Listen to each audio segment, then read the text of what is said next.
Hello, everyone, and thanks for joining us. A veteran from Crystal receives an honor that was decades in the making. A Navy Corpsman, John Christianson, was awarded the Purple Heart for injuries he suffered in Vietnam. As Delane Cleveland reports, it was an exciting honor that was 47 years overdue. It's a huge honor. You can't measure it. The Purple Heart is awarded to members of the armed forces who suffer wounds in combat. The Purple Heart is one of the most honored medals that you can earn in the service. It's also the oldest medal, awarded by George Washington for valor. Hospital Corpsman John Christianson earned his Purple Heart on March 20th, 1970. He was in Vietnam, and he was in a tent with a bunch of other guys.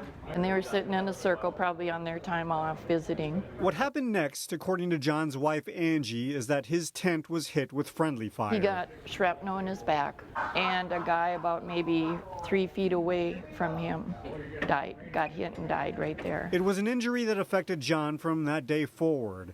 Yet for decades, he never wanted to apply for the Purple Heart he deserved. Because it was friendly fire, he didn't know if he'd get it or not. For many Vietnam veterans, most of us didn't talk about our experience. It's a period of their lives many chose to forget about. We got the feeling when we got home that they not only didn't care about what we did, but were disrespectful for the sacrifices in the service. But in recent years, Don Fernstrom says more are opening up and getting the recognition they deserve, which brings us to today. Unfortunately, we cannot hear from John today. 47 years after being injured and nearly a year after his death, Angie Christianson received the long overdue honor on John's behalf.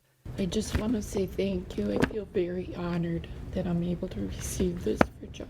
While John may not have been physically present to receive his Purple Heart, it's a symbol that will live on forever as a token of the sacrifice he made. I know that he would be more than honored to receive it, and for me to be able to receive it for him, I think that's an honor, and he knows that.